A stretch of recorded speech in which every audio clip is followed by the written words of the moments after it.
तलाकशुदा महिलाएं हो या फिर वो महिलाएं, एक विधवा महिला को यदि हम छोड़ देते हैं तो एक वो महिलाएं जिनका केस चल रहा है, वह भी जब कोर्ट से गुजारा भत्ता ले रही है उसी समय वह सरकारी पेंशन भी ले रही है। ऐसे कई मामले हमारे सामने आए हैं और कई प्रकार हम इसका गुजारा भत्ता जो मिल रहा है उस फैमिली कोर्ट में इस इशू को उठा सकते हैं और हम गुजारा भत्ता या तो कम करवाएं या फिर गुजारा भत्ता के केस में महिला को मिल रही पेंशन का क्या अफेक्ट होता है, इस संबंध में उन्होंने हमसे कई बार राय मांगी थी। तो दोस्तों, तलाकशुदा परित्यक्ता वो विधवा महिला को सरकारी पेंशन लेते हुए भी जो कोर्ट से गुजारा भत्ता ले रही है उसमें क्या सरकार पेंशन की वसूली करती है या फिर महिला को कोई सज़ा होती है या नहीं? क्या सरकारें ध्यान नहीं दे रही है कि सरकारी धन या कोई योजना है तो उसका दुरुपयोग हो रहा है, या फिर ये एक ऐसी रेवड़ी है जो फ्री में बंट रही है? पहले विषय सूची देख लेते हैं। सबसे पहले हम देखेंगे योजना का परिचय और उसके बाद में हम देखेंगे प्रावधान क्या क्या है जिसके अंतर्गत ये पेंशन और ये इसकी सारी प्रक्रिया होती है और महिला किस प्रकार आवेदन करती है, पात्रता क्या है, और फिर इसका जो दुरुपयोग हो रहा है उसको रोकने का तरीका क्या है, और फिर हम देखेंगे दुरुपयोग कैसे रोकें, मतलब पति क्या कर सकता है। यदि पत्नी गुजारा भत्ता ले रही है और वो पेंशन भी ले रही है तो पति इसका दुरुपयोग किस प्रकार रोक सकता है कि कम से कम उसकी पत्नी को ये पेंशन न मिले। और यदि पति गुजारा भत्ता दे रहा है तो उसकी वसूली में या गुजारा भत्ता के केस में इसका क्या प्रभाव पड़ता है। सामाजिक न्याय और कल्याण विभाग होता है, वह इस पूरे पेंशन की जितनी भी योजना है उसको देखता है। सामाजिक सुरक्षा, वृद्धावस्था, विधवा, परित्यक्ता व तलाकशुदा पेंशन नियम ये प्रत्येक राज्य में लागू है और ये केंद्र सरकार के निर्देशानुसार ये दी जाती है। जो आवेदक है उसकी साल की आय 48,000 रुपये से कम हो, यानी आप 4,000 रुपये महीना से कम कमाते हो। आवेदक 75 वर्ष से कम है तो आपको 500 रुपये हर महीने, और 75 वर्ष से अधिक है तो 750 रुपये हर महीने पेंशन का प्रावधान है। ग्रामीण क्षेत्रों में यह आवेदन तहसीलदार को और शहरी क्षेत्र में ये जिला कलेक्टर को दिया जा सकता है। तलाकशुदा व परित्यक्ता या फिर विधवा, उनके लिए जो प्रावधान है वो ये है कि विधवा को तो किसी भी प्रकार की समय अवधि की ज़रूरत नहीं है, लेकिन तलाकशुदा या परित्यक्ता को जिनका केस 5 वर्ष से अधिक समय से चल रहा है, यदि महिला ग्रामीण एरिया में रह रही है तो 3 वर्ष से अधिक समय से केस चल रहा है या तलाक की डिक्री हो रखी हो या मामला भले ही कोर्ट में लंबित हो तो भी उनको ये पेंशन दी जा सकती है। लेकिन आपको जो ये पहला कोटा है कि आपकी जो वार्षिक आय है वो 48,000 रुपये से कम होनी चाहिए, या फिर आपका पति जो आपको गुजारा भत्ता दे रहा है वह साल का 48,000 रुपये से कम होना चाहिए। दुरुपयोग रोकने का क्या क्या तरीका है? तो दोस्तों, इसमें कई बार झूठा शपथ पत्र दिया जाता है। चूँकि ये कल्याण योजना है और पेंशन भी कोई ज़्यादा नहीं है तो कोई इसको सीरियसली लेता भी नहीं है, तो झूठा शपथ पत्र दिया जाता है।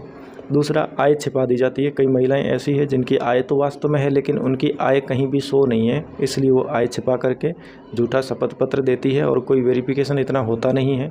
इसलिए पेंशन आसानी से शुरू हो जाती है। सज़ा का कोई प्रावधान नहीं है और बाकी इसके बारे में हम आपको आगे बताते हैं। गुजारा भत्ता या पेंशन में से कोई एक मिलेगा। आप इतना ज़रूर थोड़ा बहुत ये मान सकते हैं कि इसमें एक जगह प्रावधान है कि यदि महिला कहीं अन्य किसी भी प्रकार के साधन से या निधि से कोई भी पैसा ले रही है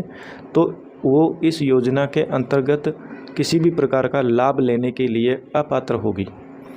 इसलिए गुजारा भत्ता या पेंशन में से कोई एक मिलेगा। जिस महिला के पिता, पति या पुत्र में से कोई भी एक 21,000 रुपये मासिक से अधिक कमा रहे हैं तो वो महिला पात्र नहीं है। पेंशन रोक ही एकमात्र उपाय है। दोस्तों, इसमें यदि कोई भी महिला यदि झूठा शपथ पत्र या उसकी आय ज़्यादा है फिर भी योजना का लाभ ले रही है तो इसमें पेंशन जो है वो रोकी जा सकती है। और पेंशन रोकने का जो उपाय है वो एकमात्र यही है कि या तो बीपीएल अवधि में है महिला, बीपीएल जैसे ही ख़त्म होता है तो पेंशन रुक जाएगी, या महिला ने दूसरी शादी कर ली है, या फिर महिला की कोई नियमित आय अब होना शुरू हो गई है जो वार्षिक 48,000 रुपये से अधिक की हो रही है तो ये पेंशन बंद हो जाएगी। समस्त अधिकार जिला कलेक्टर में नहीं थे। इस यदि मामले में आपको कहीं भी लगता है कि कोई भी महिला है वो गुजारा भत्ता भी ले रही है और पेंशन भी ले रही है तो आप जिला कलेक्टर को शिकायत लिख सकते हैं और वही इनके जांच अधिकारी होते हैं और वो पेंशन रोक भी सकते हैं। गुजारा भत्ता वसूली में इसका क्या क्या प्रभाव होता है? तो गुजारा भत्ता वसूली में यदि यह कोई भी पेंशन इस प्रकार की ले रही है तो आप गुजारा भत्ता में जो वसूली है या फिर जो 125 सीआरपीसी के जितने भी प्रकरण हैं वहाँ पे आप इसको प्रकाश में ला सकते हैं कि ये पहले से पेंशन भी ले रही है। यदि पति 4,000 रुपये मासिक से अधिक गुजारा भत्ता दे रहा है तो कलेक्टर को शिकायत भेजें। यदि कोर्ट ने मान लीजिए 4,000 रुपये से ज़्यादा का गुजारा भत्ता आपके केस में ऑर्डर किया है और महिला पेंशन भी ले रही है जो इस योजना में आ रही है, तो आप जिला कलेक्टर को शिकायत भेज के ये कह सकते हैं कि आप इतनी जो उसको गुजारा भत्ता रकम दे रहे हैं वो पर्याप्त है और 48,000 रुपये का जो एक पात्रता योग्यता रखी गई है उसके हिसाब से अब ये महिला पेंशन पाने की अधिकारिणी नहीं है। तो इसके ऊपर जांच बैठेगी और यदि महिला किसी भी प्रकार की पेंशन का जो भी इसको मिल रहा है रकम वो अपने 125 सीआरपीसी का जो गुजारा भत्ता का चाहे कोई भी प्रार्थना पत्र हो उसमें इसका उल्लेख नहीं करती है शपथ पत्र में, तो आप धारा 340 सीआरपीसी के अंतर्गत कार्यवाही का प्रार्थना पत्र दे सकते हैं। हमारी राय में 500 रुपये पेंशन बहुत कम होती है, इसलिए पेंशन रोकना एकमात्र उपाय होना चाहिए, लेकिन सरकार दे रही है तो कोई दिक्कत नहीं है, गुजारा भत्ता कम हो जाए वही बहुत है और 340 सीआरपीसी जो परजुरी का प्रार्थना पत्र है वह न लगाया जाए तो ही बेहतर है। बाकी समस्त अधिकार जिला कलेक्टर में निहित हैं। और दोस्तों इसमें आपको जो मुख्य रूप से जो बताने वाली बात है वो यही है कि पेंशन ज़्यादा नहीं है, मासिक 500 रुपये है और अपनी किसी भी आप मान के चलिए चाहे पति हो चाहे कोई भी हो किसी की जेब से नहीं जा रही है। हाँ,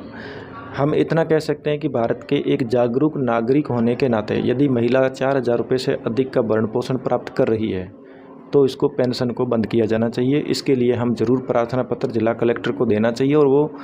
देना हमारा फ़र्ज़ है, क्योंकि यहाँ पे किसी भी योजना का दुरुपयोग होना सही नहीं है, लेकिन परजुरी लगाना ये ज़्यादा सही नहीं होगा। और दूसरा ये है कि यदि महिला पहले से ही पेंशन ले रही है तो आप अपने गुजारा भत्ता के प्रकरण में ये कह सकते हैं कि महिला पहले से ही हर महीने 500 रुपये